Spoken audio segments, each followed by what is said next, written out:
Hey, this is going to be a short screencast to just show you a few features related to R package development in ESS.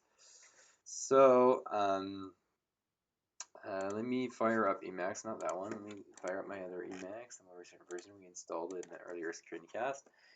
And here, what I'm going to do is I'm going to open up a random script where I have some code I'm going to execute. I use Control-C, Control-L to send all of that to my R process.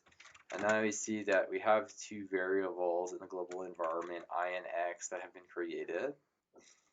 And now we're going to do the same thing inside of an R package. Here I'm going to use my peak disk package. I'm going to go into the R folder, and I'm going to pull up one of these files. It's defining one R function. And you notice here I'm going to do Control-C, Control-L, and it's going to say peak-seg disk source file rather than, well, here I give an error message and say it says it's sourcing that file using .ess source here.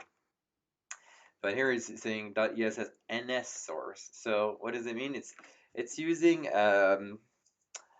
the ns means namespace, so it's putting all the objects that are defined in this file into the peak-seg disk package namespace. So here if I do ls, you see I don't have this new function peak-seg fpop-vec in my global namespace. Instead I have it in, it's been installed into the peak-seg disk namespace. So what does that mean? So for example, if we pull up peak-seg fpop-vec, the man page, and we go to the examples, we can run these examples, and I'm going to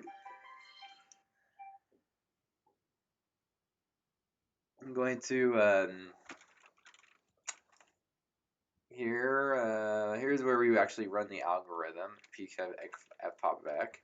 Right here, I'm going to send that one line, and that's actually, what it means is use the peak-seg fpop-vec function inside the peak-seg disk namespace, right? And so if we go back to our code, and we edit this function, say that we put a little hi statement in here, and then we do our Control-C, Control-L again, it's going to source that file into that namespace. So the next time we run that function, it's going to run that new version that we just loaded.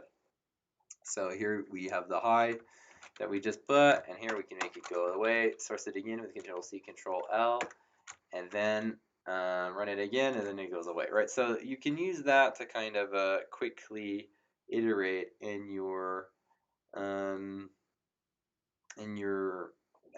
package files.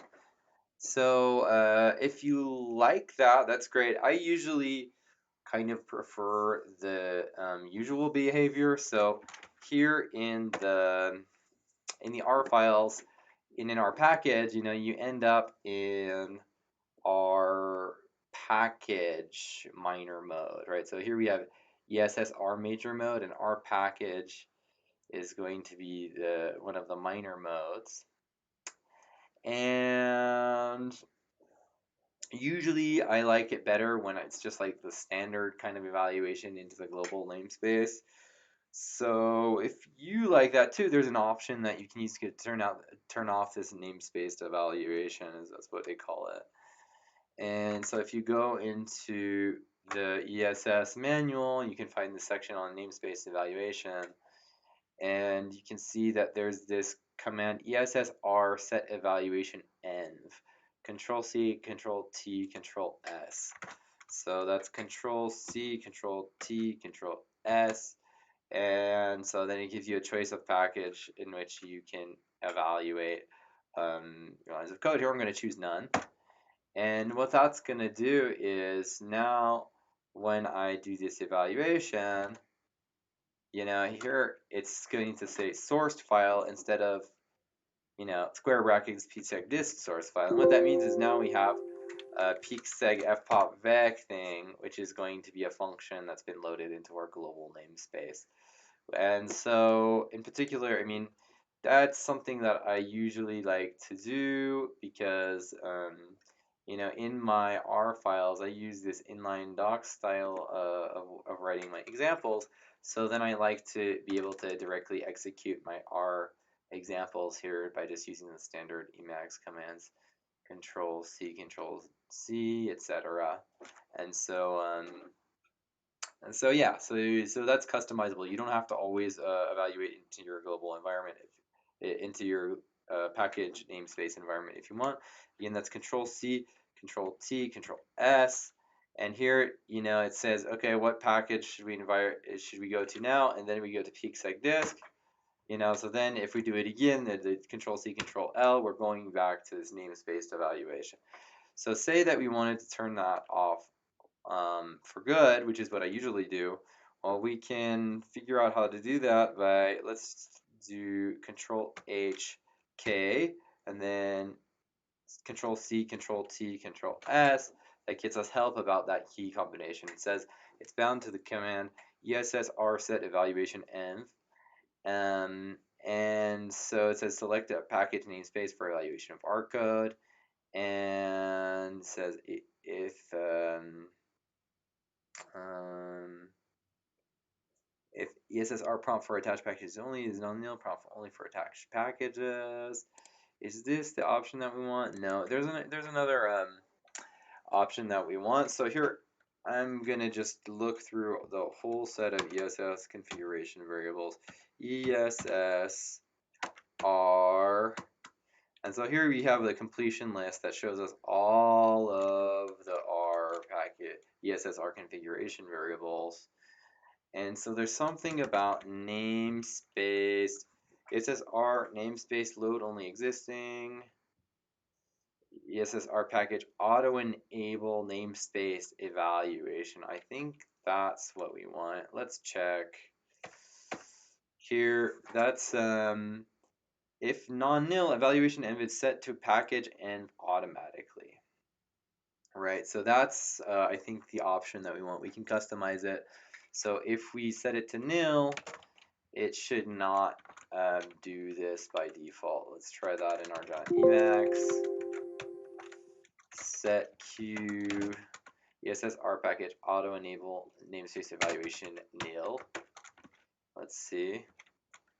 So now that's nil. And so let's try to do that whole thing again and see what happens. Here we're opening up the file. And now we see that when we open up the file, we're in ESSR mode, but with no package and no attached R process. So here the namespace evaluation thing is not going to be happening. And so in particular, here, if we run the Control C, Control L, we're just going to be sourcing that file. And it's just going to be going into the global namespace. So that's a little bit about our package, ESS for our package development. And I hope that you've enjoyed that little demo. The other thing that I wanted to mention is that there's a lot of documentation on the ESS manual web page, and there's a lot of cool stuff about you know, if you're using our Oxygen, there's a bunch of commands that you can use to update your entries and edit your entries in your our Oxygen headers. So, you know, for example, Control C, Control O generates a template for some function.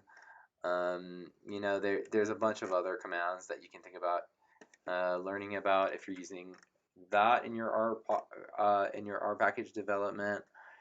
The other thing that I'd like to mention is, you know, there's a bunch of commands related to devtools. So, so it says here we have it says ess-r-package-mode provides features that based on the devtools package name. Um, so basically, you know, this is the in the file, you can do Control-C, Control-W, and then Control-C, Control-W, and then E, Control-E, and that's going to be for executing arbitrary devtools functions.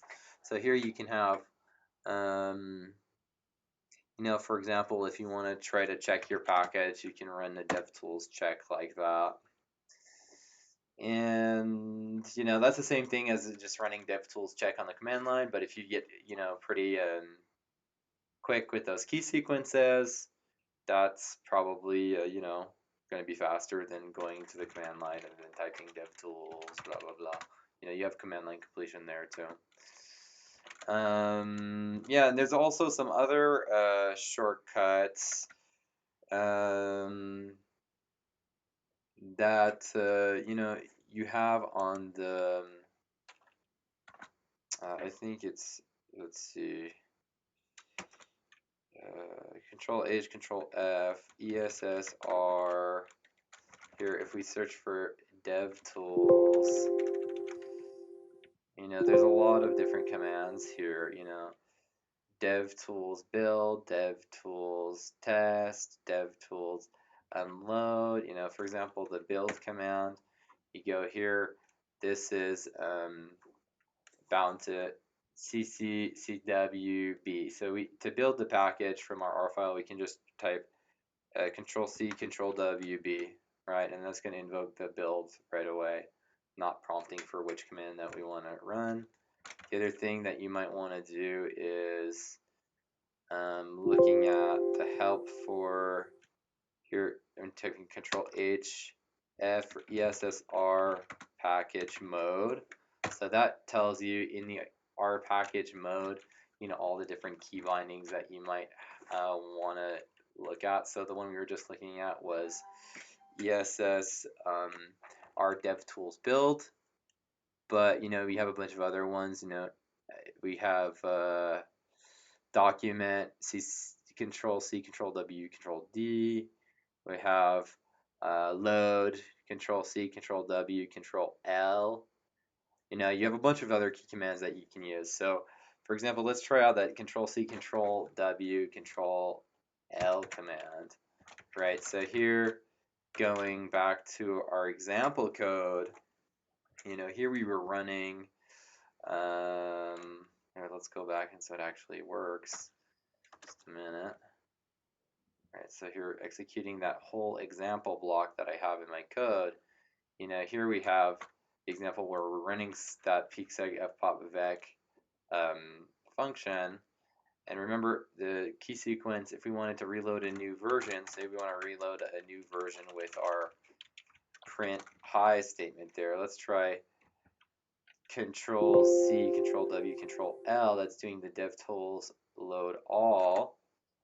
So that's, you know, not working because there's some problem with the compilation in these files over here. Pretty cool that you can just click on that and then go straight to that error and get rid and then make them go away. Let's try to do that again. So again, we have we were trying to run that line of code. We tried to do the load all. Seems to work.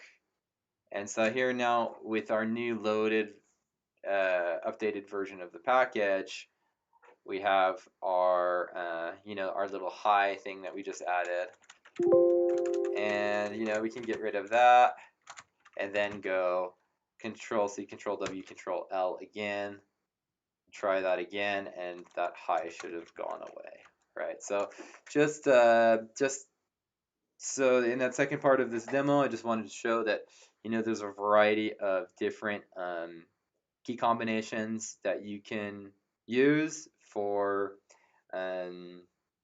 running different ESS functions related to package development.